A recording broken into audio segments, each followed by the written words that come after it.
damn, look, same fucking clothes. Because I just finished the Nomos versus Vices video, and now I'm filming this video. Um, Something that kind of popped into my head today while I was changing the battery on my car was, why is life sometimes so scary, and why does it feel so overwhelming? Now,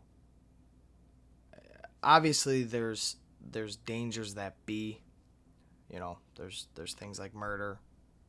I'm not going to go through the list. There's very scary things. There's illnesses, murder, accidents, yada, yada, yada. Those are scary, obviously, right? Those are innately scary. But why can life sometimes be so emotionally scary? And here's kind of my little belief on it. Again, there's no notes on this. This is off the cuff. I really enjoy making these videos, so I'm going to keep doing it. I think it could be so emotionally scary and such is because this is our first time. We need to remember as humans, this is literally our first time on Earth. This is our first time in these bodies. This is our first time with these brains. And oftentimes I feel that you're trying to constantly figure out if what you're feeling, what you're thinking is correct. Now, there's obvious things in life that are wrong and right.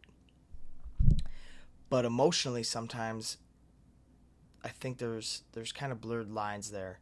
And because this is your first time, you kind of react to things a certain way. And you don't know how you're going to feel later on. And I think it's the fear that you don't even realize you have of, will I regret this decision moving forward? And I think that has to do with relationships, mostly. Of like, do I hold this resentment? Do I hold this gripe? Will I regret this? And then the fact that you don't know because this is your first time, and there's so many just little situations that are happening that have never happened before in human history, right? There's no book that's got all these little micro interactions that you're having that you could flip to, and it shows you what's the best way to react to this. So that being said, I think the fact that you kind of have to just make decisions as you're going, and you're not sure whether these are the right decisions or not for your inner peace, is what causes this fear and this anxiety. And I think that's one of the biggest contributors to this is the fact that, how will this affect me in the long run? Like fear of missing out.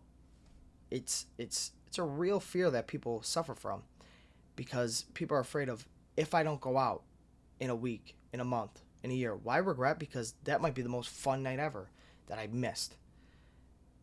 And I think the only answer really to that is like, you won't know, right? And you're just going to have to stand by your decisions. You should have a pretty good basis on what your decisions will be. And I think that's where obviously values, morals, all that plays into, because it kind of gives you a template. So when you get into situations that kind of fall in a certain category, you have a template that will at least 80% guide you to the right decision. Your right decision. There's a lot of situations that multiple people have been through, and not everybody should make the same exact decision, because the same decision might work for somebody and not work for somebody else. We see that every day, in relationship aspects. You see some guy, my wife disrespected me in this way, and I simply cannot live with that, and I cannot stand by that, so therefore this relationship is over. Well, there might be a man right across the street that would deal with that same disrespect and just keep moving forward with the same woman, and vice versa, right? We see it all the time. We see women that will get cheated on, will get treated like crap over and over and over again, and their decision is to stay with the person, and I guess if that's their decision that they think is right, there's nothing you can do about that, right? So that's just where it gets so tricky, because there's the same decision does not help everybody over time. And I think that's where the fear comes in, like I've said, because you can go to people and ask their advice and what would you do in this situation, and you could maybe take 5 different people's suggestions and craft it into your own, but at the end of the day you still don't know what the effects are going to be down the line. I kind of battled with this for a little while with the gym, so to say, is when I was in high school and after high school, I mean, from 5 o'clock to 8 o'clock every single night, I was not home. I was missing dinners. I was missing birthday. I missed a fucking wedding to go to the gym, a family wedding. And in the moment, it felt like the right decision.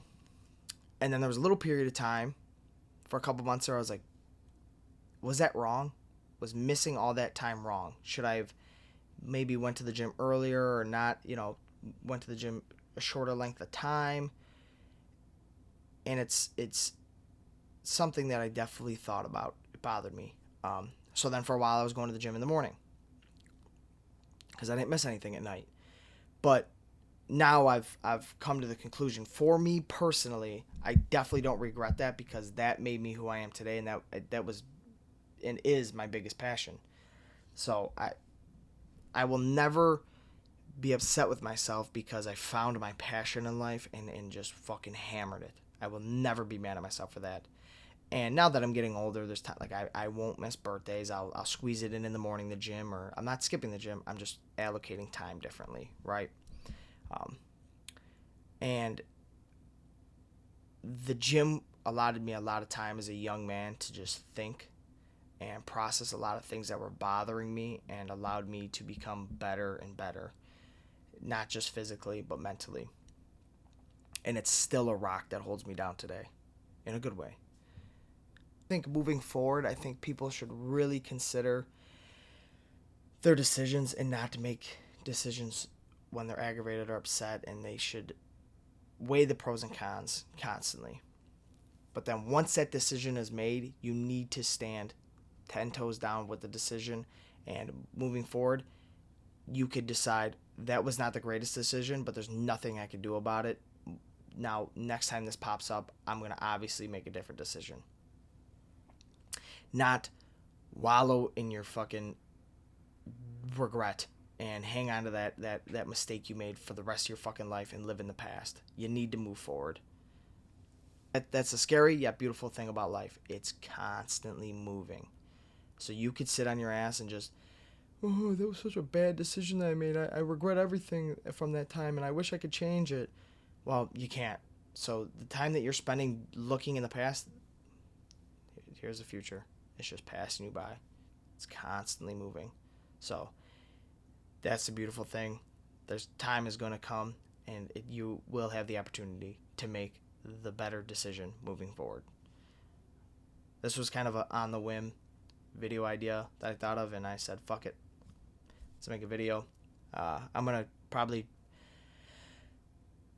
pontificate upon this subject a little deeper and maybe write a little bit about it and maybe have a better video. But that was just kind of an off the whim Sunday afternoon deep thought conversation that I just kind of wanted to get off my brain and get into the camera. So, all right, I will talk to you guys tomorrow. Peace.